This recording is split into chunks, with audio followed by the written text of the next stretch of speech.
Hello everyone, welcome back to our channel. কেমন আছো তোমরা? আশা করি সকলে খুব ভালো আছো। আমিও কিন্তু বেশ ভালো আছি। প্রায় অনেক দিন পর অনেক এনার্জেটিক হয়েই আর কি ভিডিওটা করছি, যেহেতু আমি এখন ইদানিং আমার শরীর অসুস্থতার জন্য ভিডিও ছাড়তে পারিনি। তো ভাবলাম আজকে বেশ কিছু প্রশ্নের উত্তর দেব। তো তোমরা অনেকেই আমাদেরকে এই প্রশ্নটা করে থাকো। কখনো হয়তো এই প্রশ্ন আমি এড়িয়ে গেছি, আবার কখনো হয়তো তোমাদের সামনে বলবার প্রয়োজনও মনে করিনি। তো আজকে এই প্রশ্নের উত্তর তোমাদেরকে দেব। আশা করি যারা অনেকেই এইসব ঝামেলার মধ্যে দিয়ে যাচ্ছ তারা অনেকভাবেই উপকৃত পাবে। প্রথম কথা হচ্ছে, তোমাদের দাদাভাই আর আমি দুজনে মিলেই হচ্ছে এই প্রশ্নের উত্তরটা একসঙ্গে দেওয়ার চেষ্টা করেছিলাম, কিন্তু যেহেতু এই মুহূর্তে তোমাদের দাদাভাই ছুটি পাচ্ছে না বা ছুটিতে আসতে পারছে না, সেই জন্য আমাকে একাকেই এর উত্তরটা শেয়ার করতে হচ্ছে। প্রথম কথা হচ্ছে, অনেকেই বলে যে যেহেতু তোমাদের অনেক বছর বিয়ে হয়ে গেছে, সেহেতু তোমরা কেন বাচ্চা নিচ্ছ না, নাকি তোমাদের বাচ্চা আসছে না। অনেকেই এই কমেন্টটা করে, শুধু ইউটিউব জগতেই না, আর পাড়া প্রতিবেশী অনেকেই এই কথাটা বলে থাকে যে বাচ্চা কেন নিচ্ছ না, বা বাচ্চা নিতে এত লেট করছো কেন, অনেক সমস্যা হতে পারে। তো সেই প্রশ্নের উত্তরই দেব। প্রথম কথা হচ্ছে, আমাদের বিয়ে তো এই 5 বছর হয়েছে, 5 বছর, এই জুলাই মাসের 12 তারিখ এলে আমাদের 5 বছর কি কমপ্লিট 5 বছর হবে। তো এই 5 বছরেতে আমাদের জীবনে অনেক রকম সমস্যা গেছে। সব সমস্যা তো আমরা আর ইউটিউবে এসে তুলে ধরি না। তো সেই জন্যই সেই সমস্যাগুলোর কিছু কথা তোমাদের সাথে শেয়ার করব। প্রথম কথা হচ্ছে, আমরা তো যেহেতু লাভ ম্যারেজ করি, আমরা চলে গিয়ে বিয়ে করি, বাড়ি থেকে পালিয়ে গিয়ে বিয়ে করি। তো সেই জন্য সেই মুহূর্তে আমাদের কিন্তু অনেক রকমভাবে প্রবলেম আসে। তো সেই জন্য আমরা কখনো এই বাচ্চা নেওয়ার বিষয়টাতে কখনো ভাবিও নি, এবং আমরা চেষ্টাও কখনো করিনি, আর কখনো সেরকম মন থেকে ভেবে দেখিও নি। তো বিয়ের 1 বছর যাওয়ার পর 2 বছর হয়। 2 বছর তো তোমাদের দাদাভাইয়ের কাছে আমি গিয়ে ওখানেই ছিলাম, যেহেতু ওর ক্যাম্পের সঙ্গেই ওর আর কি ফ্যামিলি রাখতে দিচ্ছিল, তো সেখানেই ছিলাম। এবার আসল কথায় আসি, তো সেখানে থাকা কারণেও আমরা চেষ্টা কখনো করিনি। তো গত 1.5 বছর 2 বছর ধরে, কিন্তু 1.5 বছর ধরে আমরা চেষ্টা করব বলে ঠিক করেছি, আমরা বাচ্চা নেব, সেই প্রিপেয়ারটা হয়েছি। তো এবার কথা হচ্ছে, আমি নেবো বললেই যে আমার চলে আসবে এটা তো কথা না। আমি নেবো, আমার ইচ্ছে হলেই যে আমি চাইলেই যে কোনো জিনিস পেয়ে যাব সেটা তো কথা না। এটা তো আর গাছের ফল না যে এই ফলটা আমার পছন্দ, এই গাছটা আমি কিনে নিয়ে এসে লাগিয়ে আর সেই গাছ থেকে ফল পেড়ে নেব, এটা তো হয় না। বাচ্চা প্রত্যেকটা মানুষই নিতে চায়। বিয়ের পর প্রত্যেকটা মা বাবাই চায়, বা প্রত্যেকটা মেয়ে বা তার হাজব্যান্ডই চায় যে তাদের বাড়িতে একটা ছোট্ট সন্তান আসুক, কিন্তু আমরা চাইলেই যে সবসময় সব জিনিসটা পাবো সেটা কিন্তু কথা না।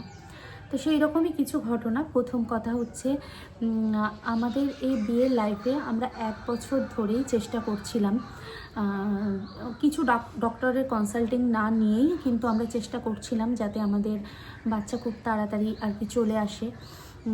কিন্তু কোনো ওই যে একটা সমস্যা, সেটা হলো তোমাদের দাদাভাই জব করে, বৎসরে মাত্র 90টা দিন ছুটি পায়। ফোর্সের ক্ষেত্রে তোমরা তো জানোই যে দেশের সৈনিকদের ছুটি কিন্তু খুব কম থাকে। 365 দিনের মধ্যে মাত্র 90টা দিনই ছুটি পায়, তাও 90টা দিন বাড়িতে ঠিকমতো করে ছুটিতে এসে থাকতে পারে না। কখনো ডাক আসে চলে যেতে হয়, বা কখনো কোনো কারণবশত ওদেরকে চলে যেতে হয়। তো সেই জন্য 90টা দিন কাছে থাকলেও সেই 90টা দিন কিন্তু সব সময় সেই দিনগুলো আসে না যেই দিনগুলো জন্য আমরা কনসিভ করতে পারবো। তো সেই রকমই আমাদেরও হয়েছে প্রত্যেকটা সময়।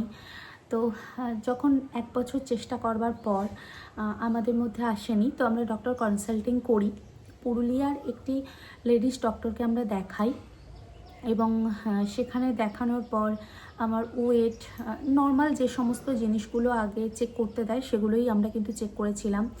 যেমন হচ্ছে sugar test, thyroid test, blood test, USG report, তারপর আরও অনেক কিছু রক্তের বিভাগ থাকে, সমস্ত কিছুই চেক করে। আমার তো নর্মালি, আর তোমাদের দাদাভাইয়ের তো নর্মাল থাকবে, এটাই একটা স্বাভাবিক।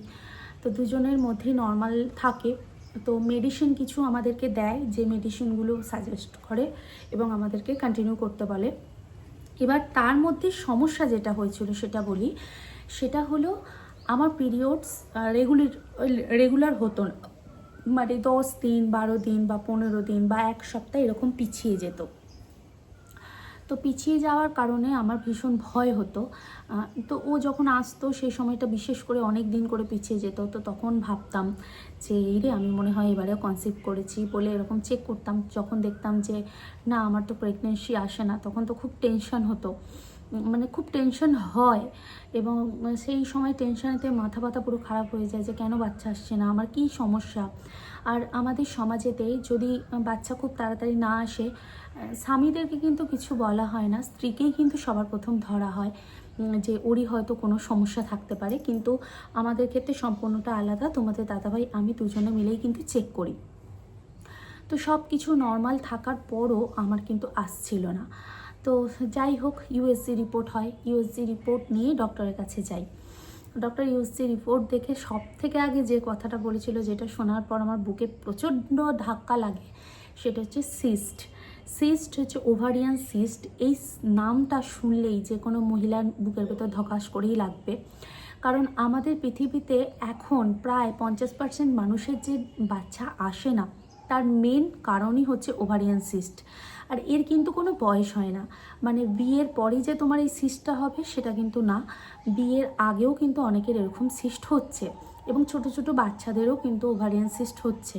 তো শুধুমাত্র এটা ভেবে যে তুমি ভাববে যে শুধু বিয়ের পরে কি আমার ওভারিয়ান সিস্ট হচ্ছে, না, একদমই না। ওভারিয়ান সিস্টটা হচ্ছে বিয়ের আগে ছোট থেকে বড় এখন প্রত্যেকটা মানুষের মধ্যেই আসছে। তো এই সিস্ট জিনিসটা এতটাই খারাপ। এবার সিস্ট কী তোমাদেরকে সেটা বলি। সিস্ট হচ্ছে একটা ফোঁড়ার মতো অংশ যেটা নাড়ির মধ্যে থাকে। এবার সেখান থেকে ফোঁড়ার মতো মুখ হয়, যেখান দিয়ে হচ্ছে পুজের মতো শরীরের ভিতরেই বেরোতে থাকে, এবং সেটা নলিটাকে আটকে শরীর খারাপ বা পিরিয়ডস তোমার যেটা হবে সেটা পিছিয়ে দেয়, বা কারো কারো অনেক পরিমাণ হয়, আবার কারো কারো এগিয়েও দেয়। আবার অনেকে পেটের যন্ত্রণা করে, তো কোনো কাজ করতে ইচ্ছে করে না।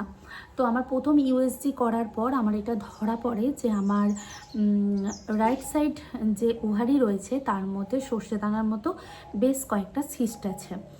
তো তখন ডক্টর বলে আমার যে সিস্টের সিচুয়েশান ছিল বা পজিশানটা ছিল সেটা হচ্ছে আমার যদি ওয়েট লস করি তাহলে আমার সিস্টটা কিন্তু ঠিক হয়ে যেতে পারে।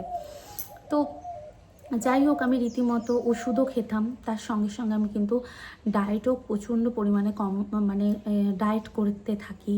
তার সঙ্গে সঙ্গে হচ্ছে খাবার অনেক রকমভাবে চেঞ্জ করি, অভ্যাস। এবার তোমাদেরকে বলি ওভারিয়ান সিস্টটা কেন আসে। ওভারিয়ান সিস্ট হচ্ছে লাইফস্টাইল চেঞ্জের জন্য আসে, এটা ভয়ের কোনো কারণ নেই। মানে অনেক রাত অবধি ঘুমোনো, ফোন বেশি ঘাঁটা, মানসিক টেনশন বা ডিপ্রেশন থেকেই কিন্তু এই ওভারিয়ান সিস্টটা আসে। এবার আমি একটা কথা বলি, এই সিস্টটা আমার কিভাবে ভালো হয়েছে এবং আমি কিভাবে সব কিছু ওভারকাম করেছি সেটা জানতে হলে অবশ্যই কিন্তু আমার পরবর্তী ভিডিও দেখতে হবে। তো যাই হোক, যারা এই সমস্যার জন্য ভুগছো অবশ্যই তারা আমার কাছ থেকে অনেক রকমভাবে হেল্প পাবে। যদি তোমাদের প্রয়োজন মনে হয় যে আমার কাছ থেকে এই ওভারিয়ান সিস্টটা আমি কীভাবে ওভারকাম করেছি সেটা জানতে, কমেন্ট করো। ভালো থেকো।